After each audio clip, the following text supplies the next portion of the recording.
We've got Celtics legend, two-time NBA champion, Hall of Famer Dave Cowens joining us now. I could run through your entire stacked resume, but this show is not 3 hours long. How are you? I'm doing fine, thank you.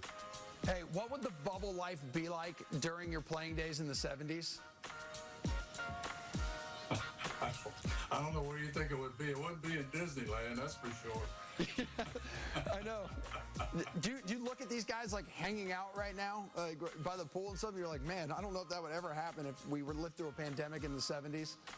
You know, it would be extremely difficult to do what these guys are doing and still be able to, give it their best shot. It really is. Because it's not just 1 or 2 days, it's just every day it's the same. You can't break the monotony. So I guess they're keeping themselves relatively busy, but it'd be difficult.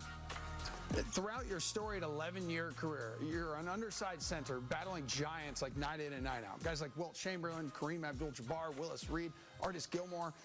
But you get it done thanks to not just your skill, but your relentless hustle. How much of that tenacity do you see in this Celtics team? Well, I think they all play hard. The game is so much different now because everybody's running all over the place and everything starts with a middle pick and roll and they got action all over the place. But it's just different. And to guard people now with the rules that are in place would be very difficult for anybody. But you have to be able to move your feet, try to stay in front of somebody. I think you did that pretty well back in your playing days. Following, though, a Game 2 loss to Miami, the Celtics locker room reportedly in turmoil here. Marcus Smart, Jaylen Brown needed to be separated. Smart later calling the event electrifying, and then Boston ends up winning Game 3. Were you involved in anything like this? Well, I've been in a lot of meetings, and they were heated at times with different, mostly when I was a coach, an assistant coach, for the most part, and they're always unique. And sometimes, they work in your favor, and sometimes there's, the adrenaline and all the emotion and all is relatively short-lived. Usually talent wins out, for the most part. How did it change the locker room dynamic afterwards? Well, it's just that, it's just the emotion of it that you normally don't have. People say things that maybe they would regret, or then you have to explain it. And the worst thing in the world is to have the media involved in something like that. I mean, then it gets totally out of control because everybody's got an opinion, and most of the time they have no idea what really happened, or they don't understand the relationships between the players that were having the issue or the coach and all that took place. Had to be kind of weird back when you were a player coach and like everyone was pissed off at the coach, right? That was just ridiculous being a player coach. It makes no sense. That's why nobody's done it since. Hey, man, again, part of that stacked resume of yours. But be honest with me here. How does the rest of the Eastern Conference Finals between the Heat and the Celtics, how does this play out?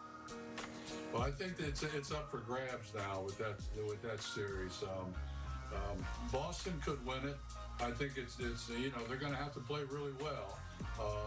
It's going to be interesting to see how the Miami team reacts. They really didn't bring it like they had been. Maybe they were tired. Maybe they were burnt out. I'm not really sure. How do you think your pedal to the metal, like balls to the wall style, would translate to today's game? Well, it's the same. I just think the mentality is different, that everybody's just so in love with the corner three, and that, no matter what the situation, it's okay to take it. And I'm just saying there are times when the best decision is to go to the basket and try to get it. And that's why, the more I see the confrontations with the smalls getting in the paint, the bigs trying to help, contested shots, people making, acrobatic shots and tough, over outstretched hand. That's what I really enjoy. Watching people just shoot perimeter shots all the time is not that exciting for me. Yeah, you sound like someone who banged inside like the paint a lot. A guy who fouled out of 90 games in his career. Thanks for bringing that up. Hey, you're like top 20 in the league in hey, you know what I always category. I told Hank Finkel, I said, you know, I'm just being a good teammate. I'm giving you a chance to get some minutes in there. That's right. You're the perfect teammate.